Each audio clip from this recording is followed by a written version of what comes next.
Hello, welcome back to Guitar Solo Dojo. Jason Moore here. I had a viewer request that I break down that last lick in Little Dreamer, which that song is full of cool licks, but that last lick is always a strange one, and it's very, very weird tone-wise. And it's one that's really, really tricky to figure out exactly what he's doing. And I've seen a lot of transcriptions, and none of them really quite capture, I don't think, what he's actually doing. So I'm going to give a shot at that today, but we're going to cover all the licks in there. So starting with the first one, and all the cool licks come in during the choruses. So we've got that first chorus, we got...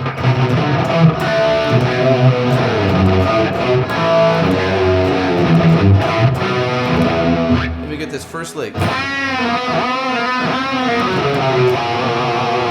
And all that is, during that section where he's doing the lick, that's moving up to a G tonality wise. And so you hear this really cool minor themed thing all of a sudden into this major chord, right? So we got this. One of the big things about this is it's treating the whammy bar almost like a pick. So you can get the same idea.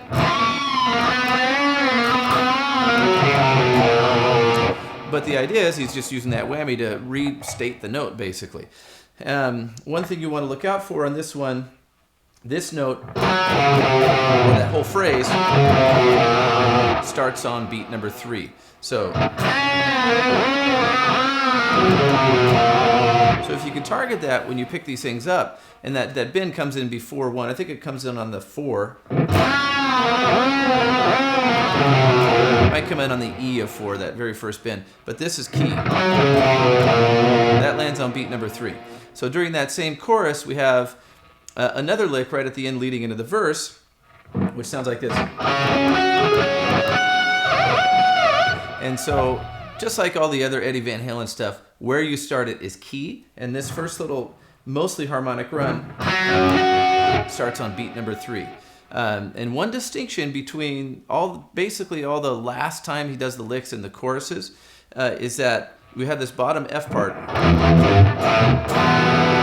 right?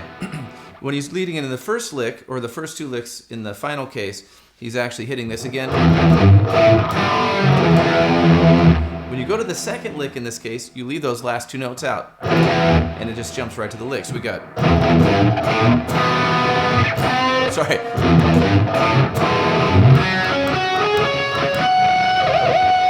And just making sure that this one starts on 4, you'll be safe. But if you add in these 2 notes, it sets you back timing-wise, so make sure not to add those 2. So the next 2 licks come in during the second chorus. And once again, the lead up to the licks is just as important timing-wise as the licks themselves. So we've got this F section of the chorus part. And you hit those 2 F, those first frets at the end. And then this next lick starts sliding on beat number 4. And then how you time this, you have certain targets that you can do. So we have this. These 2 notes here that start it, this is where it can really pay attention to the metronome, or if you really pay attention to the metronome, it can help you get through this thing. So we start this on 1, and the next 2 times you hear those notes, they come in on the and of 2. So it's shifting where that lick is starting, but it's repeating the same basic lick. So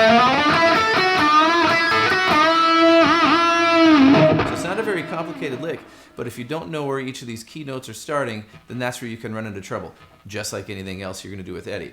And so the second lick in the chorus, in that second chorus, same idea as the first one. We leave these 2 out in this F section of the chorus. Then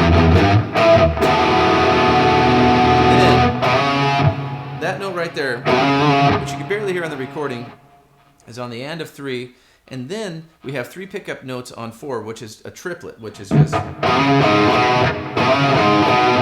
or sorry, so we got this.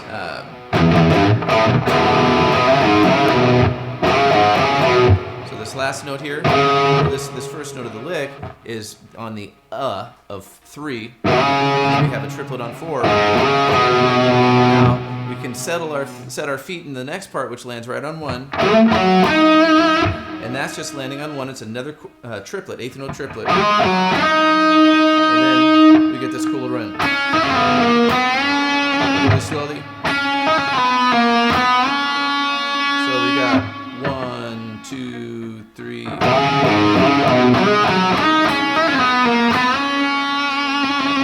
So not a particularly tricky fill or anything like that, but it is really cool, and the timing matters. Okay, so the last 3 licks are coming in during the last chorus, leading to the end of the tune with that cool little vocal line from Dave. And the first one starts the same as far as the setup goes. And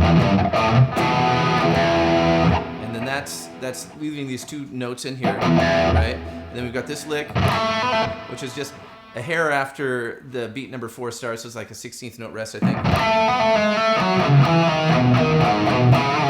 Now this one's really cool, very interesting, different than the other one because it's still going to a G in the rhythm part of it, right? But before we had these cool little G riffs. This actually goes to a G minor. And then we go to like this C sus4. And whether or not he was actually thinking in terms of that, I don't know. It doesn't really matter. It just sounds really cool. So we have this coming on 4, 2, 3. The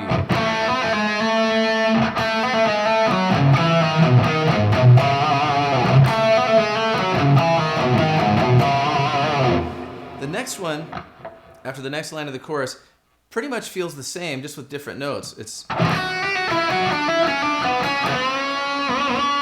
same basic lead up timing wise. And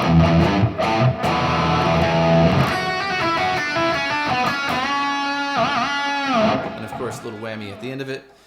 Now, the one that gives everybody fits, including myself, I've even seen some transcriptions that completely ignored this lick. I don't know, maybe they just didn't want to figure it out or whatever. And I've seen some ones that get the notes all right, because the notes themselves aren't that tricky to find.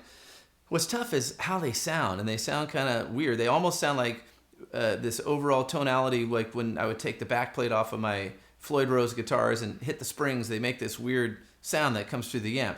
It's almost got that effect going on, but it's not that, I don't think. So I'll preface this by saying I cannot guarantee this is exactly how we got the sound, but this is part of the fun of it. And for me, it's like I like trying to toy around and try it a whole bunch of different ways until I can find a way that sounds really good.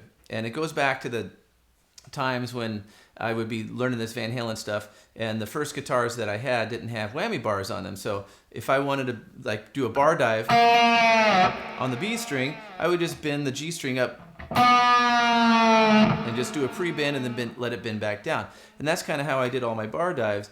And obviously that's not what was going on, but I'm just trying to figure out a way to make it sound right. So that being said, take all this with a grain of salt. You can look at it, and if you think, oh, that doesn't quite sound right, that's okay, but it might give you some good ideas. So the basic things here, we've got this, the stripped down version of this lick, not actually what's going on. He's going, so this is on beat number 4, 4 and then right after that we have a 16th note rest. Okay, so obviously that's not what the thing sounds like, because he picks up to it with a little rake, and this is where it gets interesting. How you get these notes to ring out make all the difference in the world. I tried it several different ways, and this is the way that I kind of think works the best. So I start with this rake, where I land on this, and of course I'm tuned down a half step, so when I say C sharp, it's actually going to sound like a C, but I'm doing it relative to the tuning here, so it's the 14th fret on the B string. I'm leaving this anchored as the end of my rake. Okay, because you can hear it when you slow the song down really, really slow. You can hear this note hit twice, and once is during the end of the rake, and once is when he starts to lick. So we build up with this lick, and then we've got this lick here that we have to get to ring out, but he doesn't just do that, of course, it's Eddie. So he goes,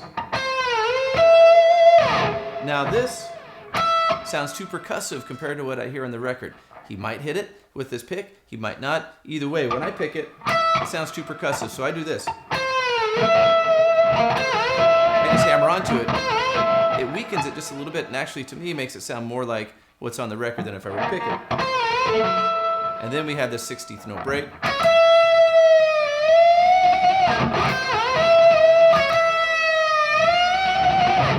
And when I listen back to the record, objectively, I can hear minor differences as far as the tone quality goes, but it's pretty close. And I could chalk the other part of it to different pickups, different amps, or reverb, or whatever, I'm not sure. But anyway, I hope that helps you get through this. Have fun.